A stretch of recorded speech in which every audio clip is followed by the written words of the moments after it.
മനസ്സിലായല്ലോ മക്കളെ. അപ്പൊ നമ്മള് ഇൻഡസ്ട്രീസിനെ പറ്റിയിട്ടാണ് അല്ലെ, ഡിഫറെന്റ് ആയിട്ടുള്ള മാനുഫാക്ചറിങ് ഇൻഡസ്ട്രീസിനെ പറ്റി പഠിച്ചു, ജൂട്ട് ആൻഡ് ഷുഗർ ഇൻഡസ്ട്രീനെ പറ്റി പഠിച്ചു. ഇനി നമ്മൾ നെക്സ്റ്റ് നോക്കാൻ പോകുന്നത് മിനറൽ ബേസ്ഡ് ഇൻഡസ്ട്രീസ് ആണ്. ഓക്കെ, മിനറലിനെ ബേസ് ചെയ്തിട്ടുള്ള ഇൻഡസ്ട്രീസ് ഏതൊക്കെയാണ്? മിനറൽ എന്ന് പറഞ്ഞു കഴിഞ്ഞാൽ എന്താ മക്കളെ? മിനറൽസ്, നിങ്ങൾ കുറെ മിനറൽസിനെ പറ്റി കേട്ടിട്ടുണ്ടാവും അല്ലെ. മിനറലുകളും ഓറുകളും ഉണ്ട്.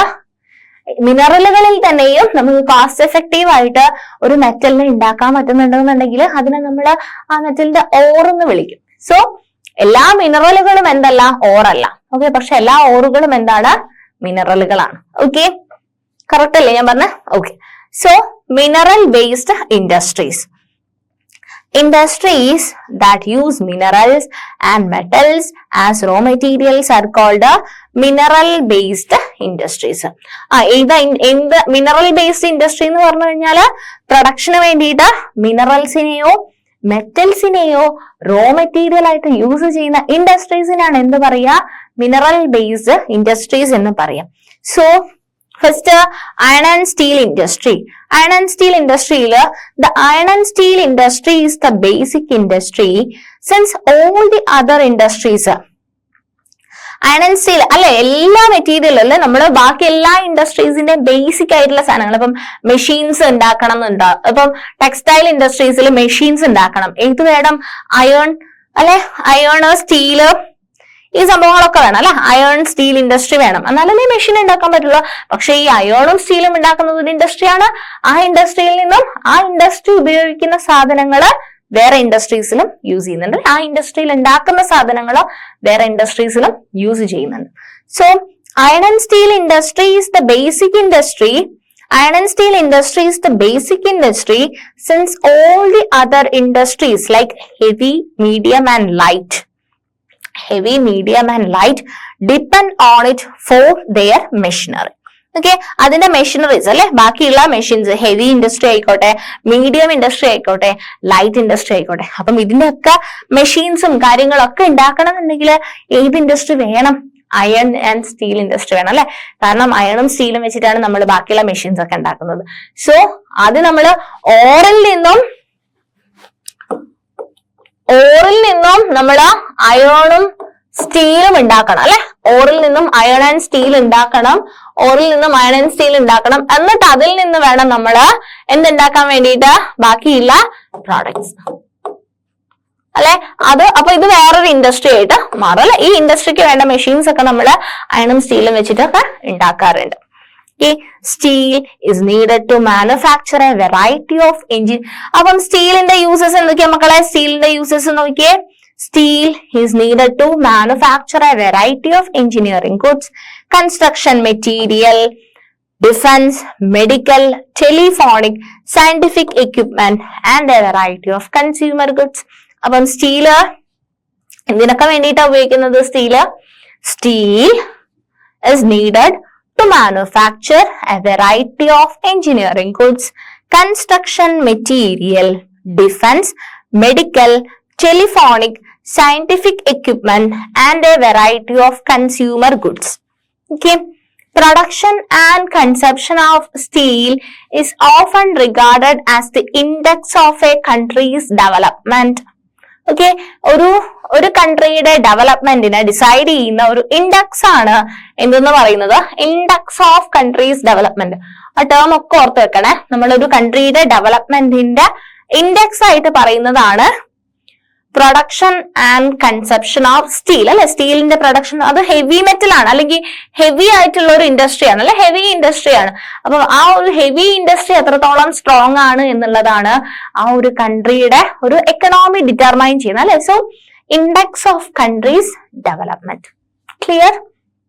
Iron and steel is A heavy industry അല്ലെ. ഞാൻ പറഞ്ഞു അയണും സ്റ്റീലൊക്കെ പറയുന്നത് കുറച്ച് ഹെവി ഇൻഡസ്ട്രി ആണ്. Because all the raw material as well as finished goods are heavy and bulky. അപ്പം എന്തുകൊണ്ടാണ് അയൺ ആൻഡ് സ്റ്റീൽ ഇൻഡസ്ട്രി എന്ന് പറയുന്നത് ഒരു ഹെവി ഇൻഡസ്ട്രി എന്ന് പറയുന്നത്? നമ്മൾ യൂസ് ചെയ്യുന്ന അയൺ ആയിക്കോട്ടെ സ്റ്റീൽ ആയിക്കോട്ടെ രണ്ടും ഹെവിയാണ്. ഇനി ഈ അയണും സ്റ്റീലും ഉപയോഗിച്ചിട്ട് ഉണ്ടാക്കുന്ന പ്രോഡക്ട്സ് അല്ലെ, അയണും സ്റ്റീലും ഉപയോഗിച്ചിട്ട് ഉണ്ടാക്കുന്ന പ്രോഡക്ട്സ് എന്താണ്? അതും എന്താണ്? ഹെവിയാണ്. So Iron and steel is a heavy industry because all the raw materials as well as finished goods are heavy and bulky, entailing heavy transportation cost. അപ്പൊ ഇത് ഹെവി ആയതുകൊണ്ട് തന്നെ ഇതിനെ ട്രാൻസ്പോർട്ട് ചെയ്യാനും എന്ത് വേണം? ഹെവി ആയിട്ടുള്ള ട്രാൻസ്പോർട്ടേഷൻ കോസ്റ്റും ഉണ്ട്. So iron and steel industry എന്ന് പറയുന്നത് is heavy industry. Okay, ഓർത്തേക്കണേ, heavy industry. Iron ore, coking coal and limestone are required in the ratio of approximately 4:2:1. Some quantities of manganese are also required to harden the steel. അപ്പം സ്റ്റീലിനെ harden ചെയ്യാൻ വേണ്ടിയിട്ട് കുറച്ച് manganese വേണം, പിന്നെ iron ഓറ്, cooking call വേണം and limestone. ഇത്രയും കോളും വേണം, ലൈംസ്റ്റോണും വേണം, അയണോറും വേണം. അയണോറും കോളും ലൈംസ്റ്റോണും തമ്മിലുള്ള റേഷ്യോ ആണ് 4:2:1 എന്ന് പറയുന്ന റേഷ്യോ. അതിനകത്ത് കുറച്ച് മാംഗനീസും കൂടെ ആഡ് ചെയ്യും. മാംഗനീസ് എന്തിനു വേണ്ടിയിട്ടാന്ന് വെച്ച് കഴിഞ്ഞാല് ഉണ്ടാക്കുന്ന സ്റ്റീലിന് കുറച്ച് കട്ടി കിട്ടാൻ വേണ്ടിയിട്ടാണ് കേട്ടോ. ഹാർഡൻ ചെയ്യാൻ വേണ്ടിയിട്ടാണ് എന്ത് യൂസ് ചെയ്യുന്നത്? മാംഗനീസ്. അയൺ എന്നൊക്കെ നിങ്ങൾ കേട്ടിട്ടുണ്ടോ അല്ലെ? കെമിസ്ട്രിയിൽ പഠിക്കുന്നതാണ് അല്ലെ? മാംഗനീസ് എന്ന് പറഞ്ഞു കഴിഞ്ഞാല് Mn ആണ് അല്ലെ? മാംഗനീസ് Mn ആണ്, അയൺ Fe ആണ് അല്ലെ? ഓക്കെ, സോ ഇത്രയും സാധനങ്ങൾ ഉപയോഗിച്ചിട്ടാണ് എന്തുണ്ടാക്കുന്നത്? സ്റ്റീല് ഉണ്ടാകുന്നത്. And of course steel and iron industry എന്ന് പറയുന്നത് ഹെവി ഇൻഡസ്ട്രി ആണ്. Okay, so remember that the finished products are also need an efficient transport network for their distribution to the markets and consumers. Finished പ്രോഡക്ട്സിന് efficient ആയിട്ടുള്ള ഒരു transport network വേണം. അല്ലാതെ നമ്മൾ ഒരു സാധനം ഉണ്ടാക്കിയിട്ട് ഏതെങ്കിലും കുന്നിന്റെ പുറത്തോ മലയുടെ പുറത്തോ ഒക്കെ വെച്ചിട്ട് അവിടെ ട്രാൻസ്പോർട്ടേഷൻ സിസ്റ്റം ഒന്നും ഇല്ലാത്തൊരു സ്ഥലത്ത് ഉണ്ടാക്കി വെച്ചിട്ട് കാര്യമുണ്ടോ? ഇല്ല. എഫിഷ്യന്റ് ആയിട്ടുള്ള എന്ത് വേണം? ഒരു ട്രാൻസ്പോർട്ട് സിസ്റ്റം വേണം. എന്നാൽ മാത്രമേ അത് മാർക്കറ്റിന്റെ അടുത്തും കൺസ്യൂമേഴ്സിന്റെ അടുത്തൊക്കെ എന്ത് ചെയ്യുള്ളൂ? എത്തുകയുള്ളൂ. അല്ലാതെ നമ്മൾ ഈ സാധനങ്ങളൊക്കെ ഉണ്ടാക്കുന്നത് എന്തിനു വേണ്ടിയിട്ടാ? പ്രോഡക്ട്സ് ഒക്കെ ഉണ്ടാക്കുന്ന എന്തിനു വേണ്ടിയിട്ട്? അത് സെയിൽ ആവണം അല്ലെ? മാർക്കറ്റിംഗ് നടത്തിയിട്ട് അതിൽ നിന്ന് അത് മണി ആക്കിയിട്ട് വേണം. നമ്മൾ ഫസ്റ്റ് ഒരു ഫ്ലോ ചാർട്ട് കണ്ടില്ലേ? സോ നമ്മൾ എന്ത് ചെയ്തു കഴിഞ്ഞാലും ലാസ്റ്റ് അൾട്ടിമേറ്റ് ആയിട്ട് പൈസ ആയിട്ട് മാറാൻ പറ്റണം. സോ അതിന് വേണ്ടിയിട്ട് എന്ത് വേണം? എഫിഷ്യന്റ് ആയിട്ടുള്ള ഒരു transport network for their distribution to the markets and consumers. Okay, so in 2010-11 with 72.2 million tons of steel production, India ranked 4th. Okay, 2010-11 വർഷത്തെ കണക്കാ പറയുന്നത്. അതിനകത്ത് സ്റ്റീൽ പ്രൊഡക്ഷന്റെ അകത്ത് ഇന്ത്യക്ക് ലോകരാജ്യങ്ങൾ എടുത്തു നോക്കുമ്പോൾ ഇന്ത്യക്ക് 4ാമത്തെ position. The world crude steel producers. It is the largest producer of sponge iron. അപ്പം നമ്മള് largest producer of sponge iron. അയണിന് കുറെ കാസ്റ്റ് അയൺ, സ്പോഞ്ച് അയൺ, അങ്ങനെ കുറച്ച് കാറ്റഗറി ഉണ്ട്.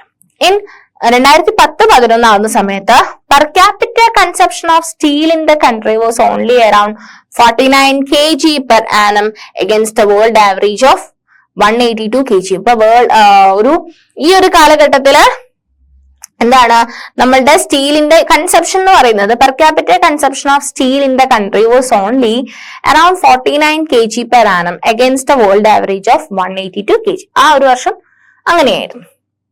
ഓക്കെ, ഇനി അത് process of manufacture of steel എങ്ങനെയാ ഉണ്ടാക്കുന്നത് എന്നുള്ളൊരു ഡയഗ്രാം ആണ്. ഇത് ഡയഗ്രാം നിങ്ങൾ നോക്കുക. നിങ്ങൾ ഡീറ്റെയിൽ ആയിട്ട് എവിടെയാ പഠിക്കുക? കെമിസ്ട്രിയിലാ പഠിക്കുക. ഓക്കെ, അപ്പൊ നിങ്ങൾ ഇവിടെ നോക്കുക. First transport of raw material to plant. നമ്മൾ എവിടെയാണോ ഉണ്ടാക്കുന്നത് അവിടേക്ക് നമ്മൾ എന്ത് ചെയ്യും? പ്ലാന്റിലേക്ക് റോ മെറ്റീരിയൽ കൊണ്ടുവരും. അവിടെ ബ്ലാസ്റ്റ് ഫർണസ് എന്ന് പറയുന്ന ഒരു ഫർണസ് ഉണ്ടാവും. അത് ഫർണസ് ആണ് അല്ലെ? ഒരു സാധനം ഭയങ്കര ചൂടുള്ള അല്ലെ, ബ്ലാസ്റ്റ് ചെയ്യാൻ പറ്റുന്ന അത്രയും ചൂടുള്ള ഒരു ബ്ലാസ്റ്റ് ഫർണസ് ഉണ്ടാവും. ആ ഒരു ബ്ലാസ്റ്റ് ഫർണസിലേക്ക് അവിടെ എന്ത് ചെയ്യും? അയൺ ഓർ മെൽറ്റ് ചെയ്യും. Limestone is fluxing material. Limestone നമ്മൾ ഫ്ലക്സ് ആയിട്ട് ആഡ് ചെയ്യും. നിങ്ങൾ ഗ്യാങ്, ഫ്ലക്സ്, സ്ലാഗ് എന്നൊക്കെ കേട്ടിട്ടുണ്ടോ അല്ലേ? ഗ്യാങ് ഉണ്ടോ, ഫ്ലക്സ് ഉണ്ട്, സ്ലാഗ് ഉണ്ട് അല്ലെ? Gang, flux, slag. അപ്പം അയൺ ഓറ് മെൽറ്റ് ചെയ്യും. ലൈംസ്റ്റോൺ ആണ് ഫ്ലക്സിംഗ് മെറ്റീരിയൽസ്, അത് ആഡ് ചെയ്യും. എന്നിട്ട് ഉണ്ടാവും സ്ലാഗ് ഉണ്ടാവും, അടിയിലേക്ക് സ്ലാഗ് ഉണ്ടാവും. ആ സ്ലാഗിന് എന്ത് ചെയ്യും? റിമൂവ് ചെയ്യും. എന്നിട്ട് നമ്മൾ കോക്ക് എന്ത് ചെയ്യും? ബേൺ ചെയ്യും. കോക്ക് എന്ന് വെച്ചാൽ കാർബണിന്റെ അതാണ്. അത് coke is burn to heat the ore. ആ ഓറിനെ ഹീറ്റ് ചെയ്യാൻ വേണ്ടിയിട്ട് നമ്മൾ കോക്ക് ബേൺ ചെയ്യും. എന്നിട്ട് പിഗ് അയൺ ഉണ്ട്, കാസ്റ്റ് അയൺ ഒക്കെ ഉണ്ട്. പിഗ് അയണും കാസ്റ്റ് അയൺ ഒക്കെ ഉണ്ട്. അപ്പം പിഗ് അയണിന്റെ molten materials poured into molds called pigs എന്നാണ് അതിനെ പറയാ. എന്നിട്ട് നമ്മള് സ്റ്റീൽ ഉണ്ടാക്കും. സ്റ്റീൽ മേക്കിങ്ങിന് വേണ്ടിയിട്ട് ഈ ഒരു പിഗ് അയൺ ഇല്ലേ, ഈ pig iron is further purified by melting and oxidising the impurities. എന്നിട്ട് നമ്മൾ നേരത്തെ പറഞ്ഞു അല്ലെ, എന്താ മാംഗനീസ് ഒക്കെ ആഡ് ചെയ്യും കുറച്ച് എമൗണ്ടിൽ നിന്ന്. So manganese, nickel, chromium R added. എന്നിട്ട് ഷേപ്പിംഗ് ചെയ്യും, മെറ്റലിന് ഷേപ്പിംഗ് ചെയ്യും, റോളിംഗ്, പ്രസ്സിംഗ്, കാസ്റ്റിംഗ് ആൻഡ് ഫോഗിങ്. സോ ഇത്രയും ആയിട്ടാണ് സ്റ്റീലിന്റെ ഒരു പ്രൊഡക്ഷൻ എന്ന് പറയുന്നത്. സോ എന്താ ചെയ്യുന്നത്, transport of raw material to plant. പ്ലാന്റിൽ എന്തുണ്ടാവും, ബ്ലാസ്റ്റ് ഫർണസ് ഉണ്ടാവും. ഒരു ഫർണസ് ആണ്, വലിയൊരു furnace.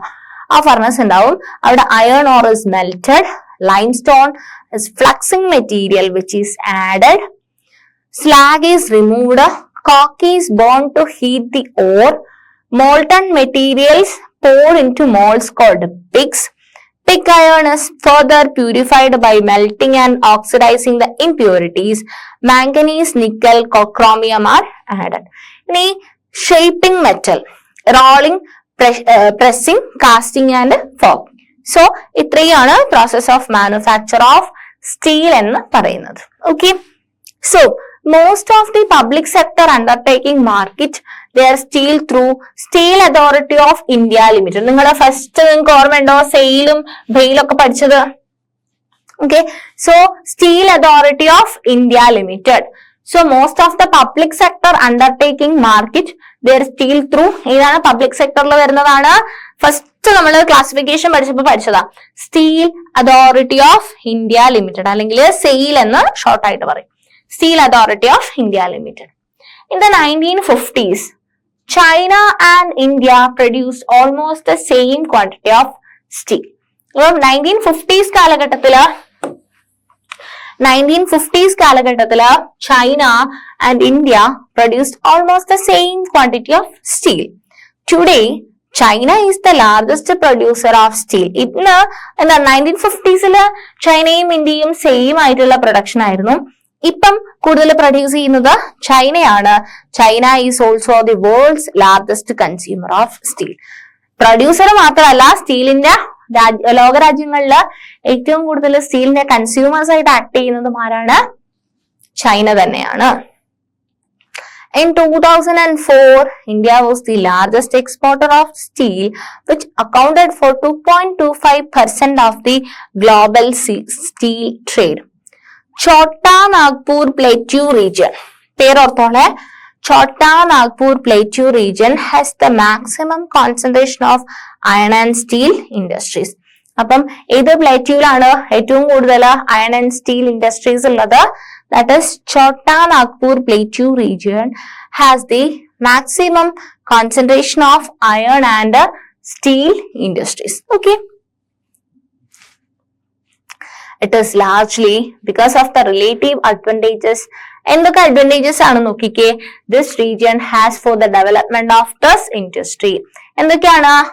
Low cost of iron ore, high grade raw materials in proximity, cheap labor and vast growth potential in the home market.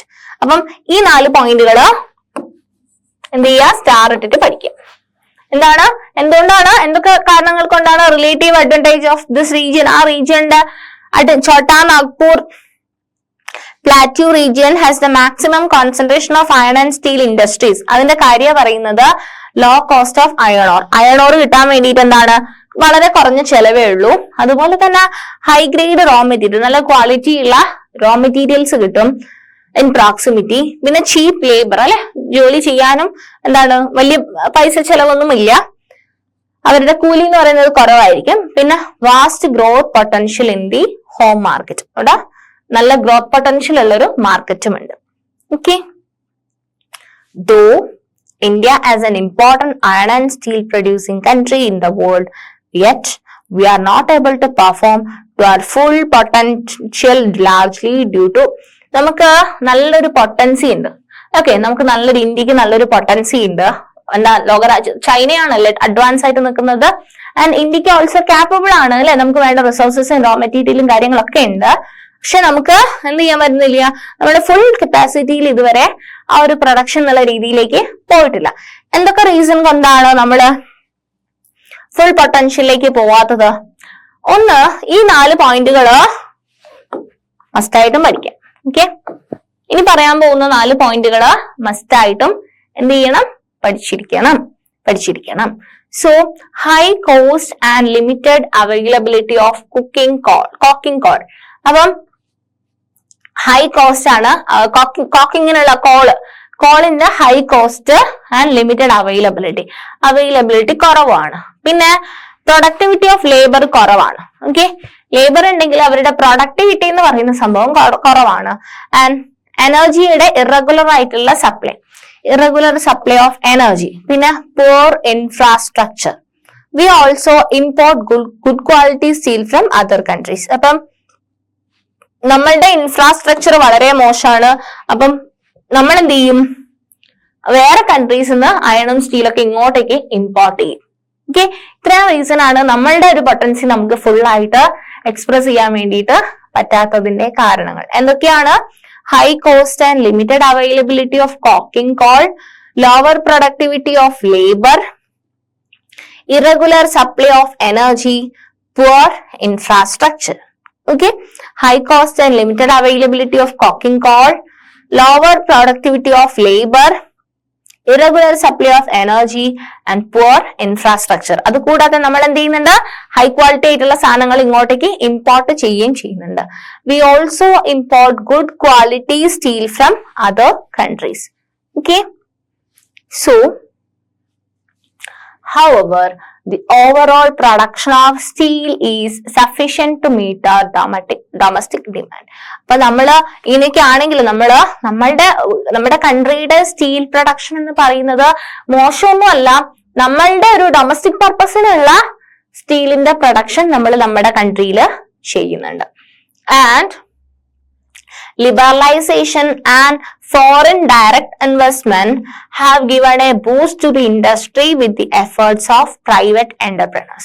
അപ്പം foreign direct ഇൻവെസ്റ്റ്മെന്റും ഉണ്ട്, private എന്റർപ്രണേഴ്സിന്റെ ഒരു boosting കിട്ടാൻ വേണ്ടിയിട്ട് ഇത്രയും കാര്യങ്ങളൊക്കെ ഇൻഫ്ലുവൻസ് ചെയ്യുന്നുണ്ട്. അപ്പൊ നമ്മൾ സ്റ്റീൽ ഇൻഡസ്ട്രി കുറച്ചും കൂടി അഡ്വാൻസ് ചെയ്ത് കൊണ്ടുവരാൻ വേണ്ടിയിട്ട് നമ്മൾ അതിന് വേണ്ട മെഷേഴ്സ് ഒക്കെ എടുക്കുന്നുണ്ട്. There is need to allocate resources for research and development to produce steel more computationally. എന്ന് പറഞ്ഞു കഴിഞ്ഞാല് എന്താണ്?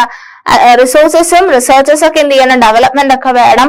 കുറച്ചും കൂടി എന്താവാൻ വേണ്ടിയിട്ട്, കുറച്ചും കൂടി നമ്മുടെ ഇൻഡസ്ട്രി കുറച്ചും കൂടി സൂപ്പർ ആവാൻ വേണ്ടിയിട്ട്. ഓക്കെ, ഇനി നമ്മൾ നോക്കാൻ പോകുന്നതാണ് അലൂമിനിയം സ്മെൽറ്റിംഗ്. അപ്പൊ നമ്മള് അയൺ ആൻഡ് സ്റ്റീൽ ഇൻഡസ്ട്രി പറഞ്ഞു കഴിഞ്ഞു. നെക്സ്റ്റ് നമ്മൾ നോക്കുന്നതാണ് അലൂമിനിയം സ്മെൽറ്റിംഗ്. അപ്പം അയണും സ്റ്റീലും പോലെ ഇതും എന്താണ്? ഹെവി ആയിട്ടുള്ള ഒരു കാര്യമാണ് അല്ലെ, അലൂമിനിയം സ്മെൽറ്റിംഗ് എന്ന് പറയുന്നത്. Aluminium smelting is the second most important മെറ്റലോജിക്കൽ industry in India. Okay, it is light ട്ടോ. ഓക്കെ, അലൂമിനിയം സ്മെൽറ്റിംഗ് എന്ന് പറയുന്നത് second most important മെറ്റലോജിക്കൽ industry. Okay, മെറ്റലോജി എന്ന് പറഞ്ഞു കഴിഞ്ഞാൽ എന്താ മക്കളെ? മെറ്റലോജി എന്ന് പറഞ്ഞു കഴിഞ്ഞാല് മെറ്റൽസിന്റെ ഉണ്ടാക്കലാണ് കേട്ടോ. മെറ്റലിനെ അതിന്റെ ഓറിൽ നിന്നും മാറ്റി മെറ്റൽസ് കൊണ്ടുള്ള, മെറ്റൽസ് പഠിച്ചിട്ടില്ലേ നിങ്ങൾ കെമിസ്ട്രിയിലെ? കുറെ മെറ്റൽസ്, ആ മെറ്റൽസിനൊക്കെ ഓറുണ്ട്. ആ ഓറിനെയൊക്കെ പ്യൂരിഫൈ ചെയ്ത് നമ്മൾ മെറ്റൽസ് ആക്കി ഉണ്ടാക്കുന്ന ആ ഒരു മെറ്റലുമായിട്ട് റിലേറ്റ് ചെയ്തിട്ടുള്ള ഒരു സയൻസിനെയാണ് നമ്മൾ മെറ്റലോജി എന്ന് പറയുന്നത്. സോ ആ ഒരു മെറ്റലോജിയില് അലൂമിനിയം സ്മെൽറ്റിംഗ് ആണ് is the second most important മെറ്റലോജിക്കൽ industry in India. So it is light, resistant to corrosion, a good conductor of heat. നമ്മൾ അലൂമിനിയത്തിന്റെ പെക്യുലാരിറ്റീസ് ആണ് പറയുന്നത്. ലൈറ്റ് ആണ്, റെസിസ്റ്റന്റ് ടു കൊറോഷൻ അല്ലെ. അലൂമിനിയത്തിൽ അങ്ങനെ ഇരുമ്പാണെങ്കിൽ തുരുമ്പ് പിടിക്കും അല്ലെ, റസ്റ്റിംഗ് ഓഫ് അയൺ ഒക്കെ സംഭവിക്കും. ഇതെന്ന് പറയുന്നത് റെസിസ്റ്റന്റ് ടു കൊറോഷൻ ആണ്.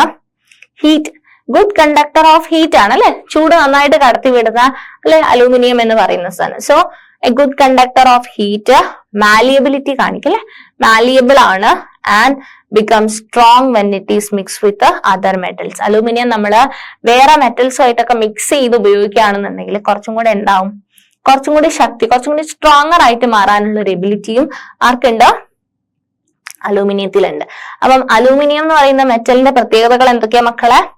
ലൈറ്റ് ആണ്, റെസിസ്റ്റന്റ് ടു കൊറോഷൻ ആണ്, good conductor of heat ആണ്, malleable ആണ്, and becomes strong when it is mixed with the other metals. It is used to manufacture aircraft, utensils and wires. It has gained popularity as a substitute of steel, copper, zinc and lead in a number of industries. Aluminum smelting plants in the country are located in. ഈ പേരുകള് പഠിക്കണം. ഏതൊക്കെ കൺട്രികളിലാണ് aluminium plants അല്ലെ, aluminium smelting plants എവിടെയൊക്കെയാണ് നമ്മുടെ രാജ്യത്തുള്ളത്? ഒഡീഷയിലുണ്ട്, കേരളത്തിലുണ്ട് കേട്ടോ. ഒഡീഷയുണ്ട്, west Bengal ഉണ്ട്, കേരളയുണ്ട്, ഉത്തർപ്രദേശ് ഉണ്ട്, ഛത്തീസ്ഗഡ് ഉണ്ട്, മഹാരാഷ്ട്ര ഉണ്ട്, തമിഴ്നാട് ഉണ്ട്. അപ്പൊ നിങ്ങൾക്ക് കേരളത്തിൽ നിന്ന് സ്റ്റാർട്ട് ചെയ്ത് കേരള, തമിഴ്നാട്, മഹാരാഷ്ട്ര അല്ലെ, ഛത്തീസ്ഗഡ്, ഒഡീഷ, ഉത്തർപ്രദേശ്, വെസ്റ്റ് ബംഗാൾ, ഇങ്ങനെ നിങ്ങൾ ഓർത്തു വെക്കണം ഓരോരോ കൺട്രികളും, ഓരോരോ സ്റ്റേറ്റുകളും. In 2008-9, India produced over 15.29 lakh million tons of aluminium. Aluminium ഉണ്ടാക്കാൻ വേണ്ടിയിട്ട് അലൂമിനിയത്തിന്റെ ഓർ എന്ന് പറയുന്നത് ഏതാണ്? ബോക്സൈറ്റ് ആണ്. ഓക്കെ, അപ്പൊ നമ്മുടെ ബോക്സൈറ്റിൽ നിന്നാണ് എന്തുണ്ടാക്കുക? അലൂമിനിയം ഉണ്ടാക്കുന്നത്. ഓക്കെ, അലൂമിനിയത്തിന്റെ ഓർ ഏതാ? ബോക്സൈറ്റ് ആണ്. So bauxite, the raw material used in the smelters is a very bulky, dark reddish colored ആയിട്ടുള്ള rock ആണ്. Okay, in regular supply of electricity and assured source of raw material at minimum cost are the two prime factors for location of the industry. അപ്പം ആ point important ആയിട്ട് ഓർത്തു വെക്കണം, വളരെ important ആയിട്ട് ഓർത്തു വെക്കണം. എന്താണ് അലൂമിനിയത്തിന്റെ ഇൻഡസ്ട്രി അല്ലെ? അലൂമിനിയം ഇൻഡസ്ട്രി നമ്മൾ ലൊക്കേഷൻ സെലക്ട് ചെയ്യുമ്പം അതിന് നോക്കേണ്ട ഇമ്പോർട്ടന്റ് ആയിട്ടുള്ള criteria. Okay, aluminium industry start ചെയ്യുന്ന സമയത്ത് നമ്മൾ നോക്കേണ്ട ഇമ്പോർട്ടന്റ് ആയിട്ടുള്ള ക്രൈറ്റീരിയ എന്ന് പറയുന്നത് regular supply of electricity and assured source of raw material at minimum cost. ഒന്ന്, കറക്റ്റ് ആയിട്ട് റെഗുലർ ആയിട്ടുള്ള ഒരു ഇലക്ട്രിസിറ്റി സപ്ലൈ വേണം. അതുപോലെ തന്നെ assured source of raw material at minimum cost. Minimum കോസ്റ്റിൽ നമുക്ക് വേണ്ട റോ മെറ്റീരിയൽ ഏതാ? റോ മെറ്റീരിയൽ ബോക്സൈറ്റ് ആണ് അല്ലെ? സോ അത് നമുക്ക് മിനിമം കോസ്റ്റിൽ കിട്ടണം. ഇതാണ് two prime factors for location of the industry. Aluminium plantation അല്ലെങ്കിൽ അലൂമിനിയം സ്മെൽറ്റിംഗ് ചൂസ് ചെയ്യാൻ വേണ്ടിയിട്ട് വേണ്ട ഇമ്പോർട്ടന്റ് ആയിട്ടുള്ള ടു പ്രൈം ഫാക്ടേഴ്സ്. ഇങ്ങനത്തെ ഈ കാര്യങ്ങൾ ഇങ്ങനെ നമ്മൾ സ്പെസിഫൈ ചെയ്ത് പറയുന്ന കാര്യങ്ങളൊക്കെ നിങ്ങൾ കറക്റ്റ് ആയിട്ട് നോട്ട് ചെയ്ത് പഠിക്കണം കേട്ടോ, ഇല്ലെങ്കിൽ അതിലായിരിക്കും ക്വസ്റ്റ്യൻ വരുന്നുണ്ടാവുക. സോ നമുക്ക് അലൂമിനിയം എങ്ങനെയാ ഉണ്ടാക്കുന്നത് നോക്കിക്കേ. നിങ്ങൾ ബോക്സൈറ്റ് ആണെന്ന് നമ്മൾ പറഞ്ഞു അല്ലെ, നേരത്തെ അയണിന്റെ പറഞ്ഞതുപോലെ ഇപ്പൊ അലൂമിനിയം ബോക്സൈറ്റിൽ നിന്നാണ് റോ മെറ്റീരിയൽ എന്ത് ചെയ്യും? ട്രാൻസ്പോർട്ട്, നമ്മൾ റെയിലോ ഷിപ്പോ ഉപയോഗിച്ചിട്ട് എന്ത് ചെയ്യും? റോ മെറ്റീരിയലിന് എന്ത് ചെയ്യും? ട്രാൻസ്പോർട്ട് ചെയ്യും. Bauxite crushed and alumina dissolved. നമ്മൾ ബോക്സൈറ്റ് ക്രഷ് ചെയ്തിട്ട് അതിനകത്ത് അലൂമിന ഡിസോൾവ് ചെയ്യും. എന്നിട്ട് അലൂമിനിയം റിഫൈനറി, എന്നിട്ട് bulk or ship to site of smelter സൈറ്റിലേക്ക് നമ്മൾ ബൾക്ക് ആയിട്ടുള്ള ഓർ കൊണ്ടുപോകും.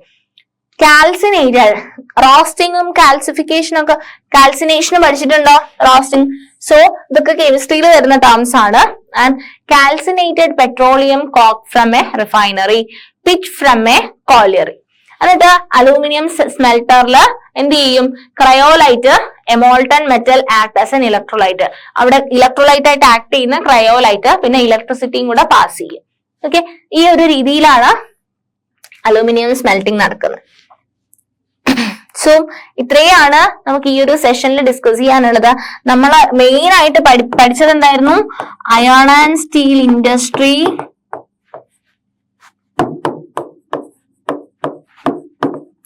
അയൺ ആൻഡ് സ്റ്റീൽ ഇൻഡസ്ട്രിയും പഠിച്ചു. അതുപോലെ തന്നെ നമ്മൾ അലൂമിനിയം സ്മെൽറ്റിംഗും പഠിച്ചു അല്ലെ?